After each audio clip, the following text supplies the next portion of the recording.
Cette vidéo-là, c'est pour la grade de 11. On continue avec le topic Using loop to find a number or how many based on a certain condition. Ça veut dire les retournements, le nombre qui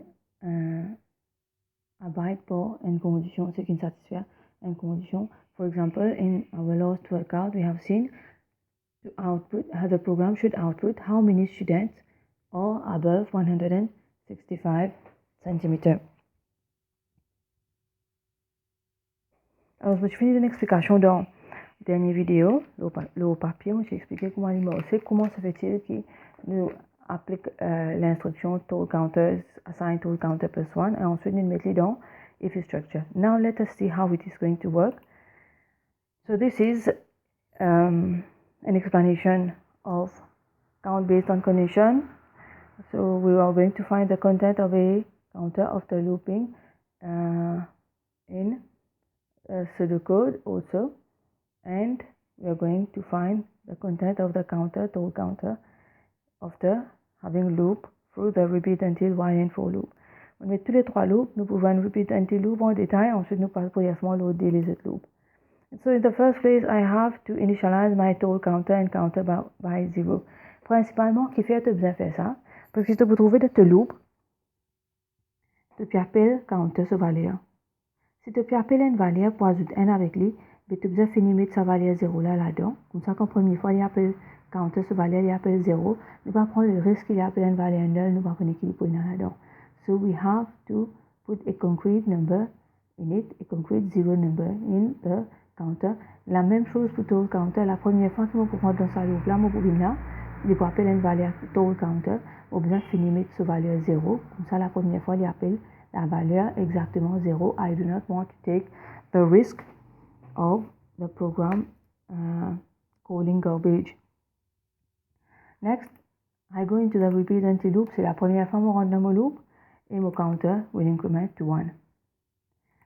My user is going to input. Now, in which box is he or she going to input? He is going to input in the box with the number counter, which is 1. Alors, 1 pour venir là, on retrouve avec la boîte height 1. So this is an array element ici. Let us say, for example, my user has input. I have said, for example, ce qui veut dire, n'importe à quel moment, n'importe quelle condition, n'importe quelle situation, mon user can input n'importe quel numéro. On peut prendre ça comme exemple. So here, it was counter before. So my program is going to replace counter with 1. Nous nous retrouvons avec même boîte. C'est-à-dire que la logique du programme, c'est que comment un user il finit faire input pendant qu'il est encore dans sa loupe là la première fois, nous nous retrouvons avec ça structure là. Soit il est capable de venir en bas, mais pour nous encore dans le loop là, mais c'est après qu'il finit faire input. Nous vous prenons tout de suite la valeur de 175, nous comparons avec 165. Les plus grands qui 165 alors on pourra dans sa instruction là, on pourra implémenter cette instruction là, on pourra incrémenter mon total counter by 1. If this was not the case, then mon programme pas bien faire ça.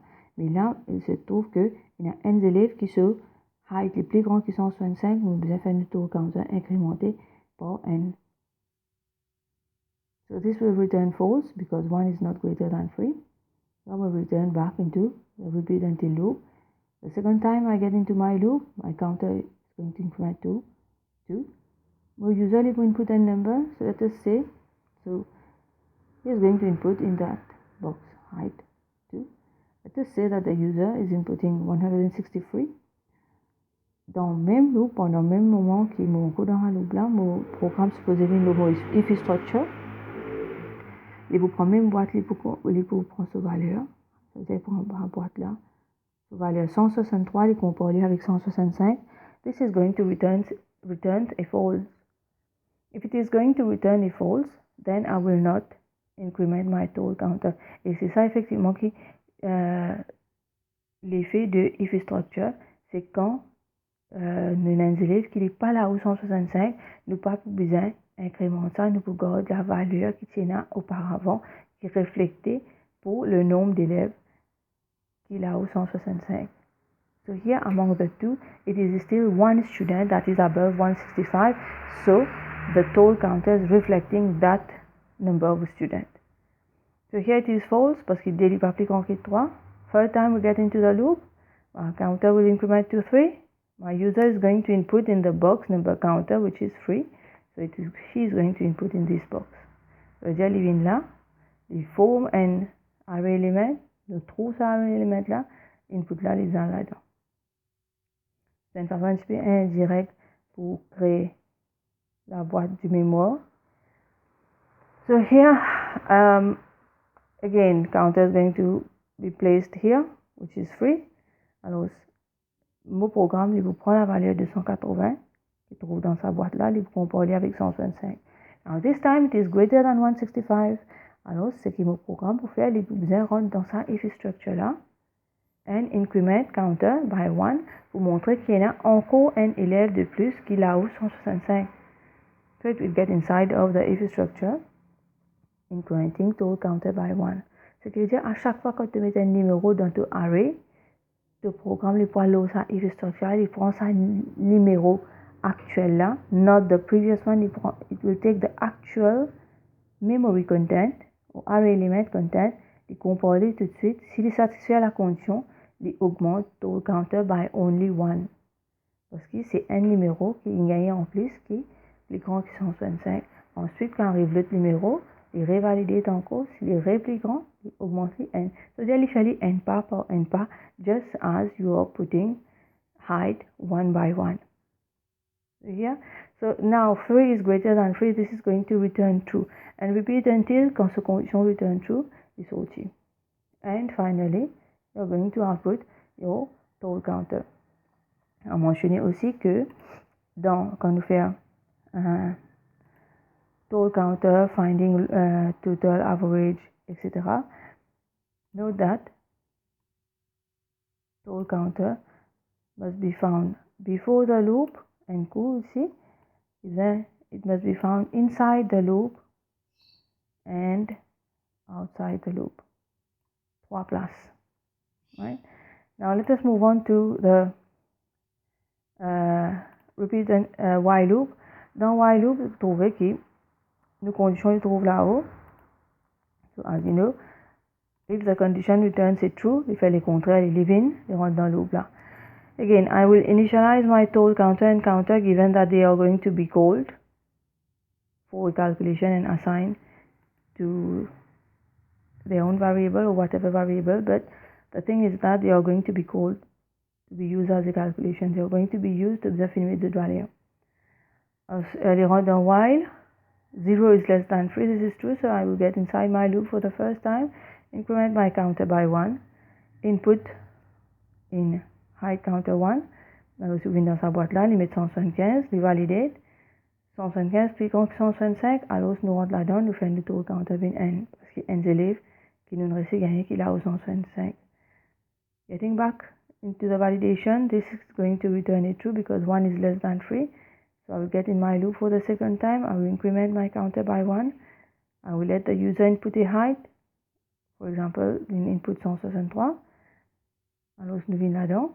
Il prend boîte numéro 2 of height et comparer 163. Il n'est pas plus grand que 165. Veut dire, il n'est pas incrément de total counter parce qu'il n'est pas encore un élève qui satisfait la condition. Sans élève là, il n'est pas satisfait la condition. So I will skip it to go to NDIF.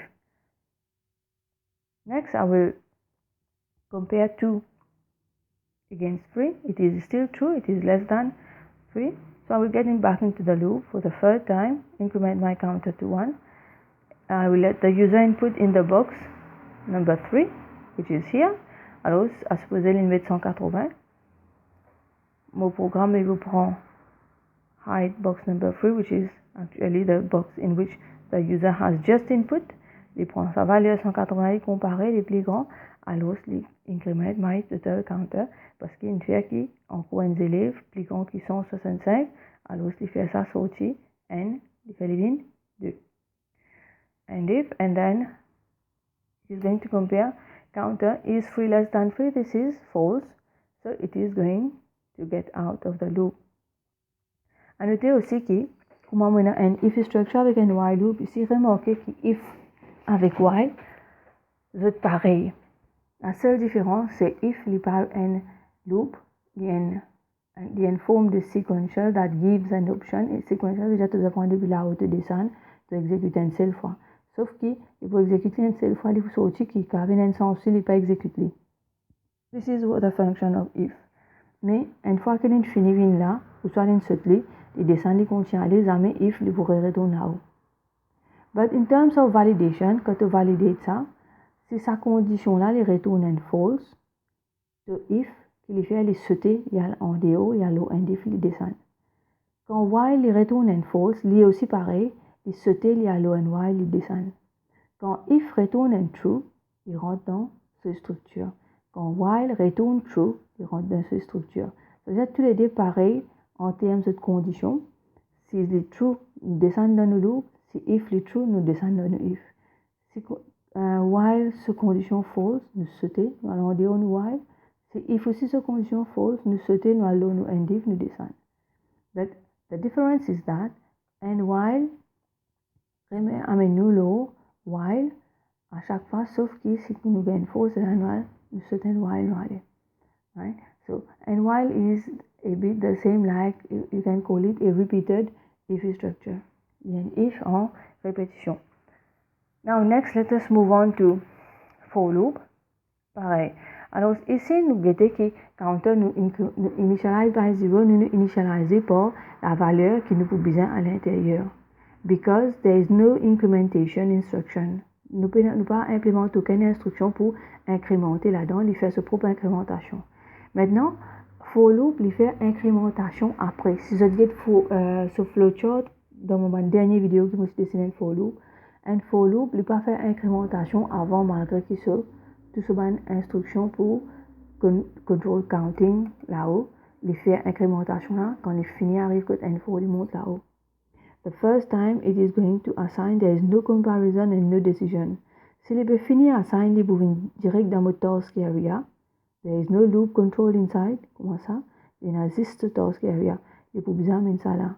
C'est pour cela qu'on se decode, nous initialize par n.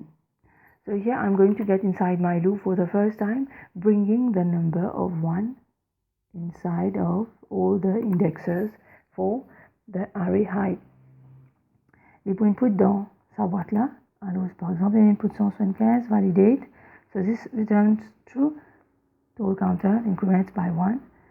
And for the second time, my for loop increments my index by 1, making it become 2. Alors, pour tout côté, I is 2. So is I greater than 3? No. So we'll get back inside the loop for the second time. Now, dans boîte 2, nous mettons 163. The user input 163. Il compare boîte 2 la même, tout de suite, boîte côté de mettre valeur là, il prend sa même boîte. Il compare, it is not greater than 165, so it is going to skip the instruction inside of the if. I increment by 1 again, so it is 3. 3 is not greater than 3, so I will get back in the loop. Ici, nous servit la condition greater than 3, tandis que dans repeat until, nous servit la condition greater equal to 3. Parce que quand vous arrivez au même numéro, il y a là qui est supposé sortir, mais ici, quand vous arrivez, les numéros différents, I, il est bien plus fort que le dernier chiffre là qui nous sortit. Ça, c'est la différence dans greater sign, greater equal to sign for repeat until, and this one is greater sign. So 3 is not greater than 3. I will get back in my loop for the third time. The user is going to input in the box height 3, which is 180. You see? And then my program will take that value, which is box height 3, compare avec 165. Now it is the index that causes this synchronization, les synchroniser dans le sens qui boîte qui te peut faire input, sa même boîte peut valider. Donc, on réserve encore les autres purposes tout de suite, comment aller faire input là-dedans. Nous regrettons dans les autres devoirs qui est un petit peu plus complexe. So here, it satisfies the condition. Given that 180 is greater than 165, we should get into the if structure, increment the total counter by 1, alors c'est fait 2, and go to end if. Now watch, again, I'm going to explain to you. I increment by 1, making it become 4. Là, les grecs, les commencent à comparer. Est-ce qu'il 4 plus grand que 3? The answer is yes, so it is going to get out of the loop. Voilà. Ça, c'est l'explication pour finding how many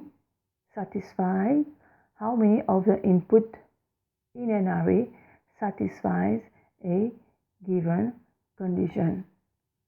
On va faire dans repeat until while loop and for loop. Pas oublier mettre le nom de comment section, your name, your class section, your teacher's name.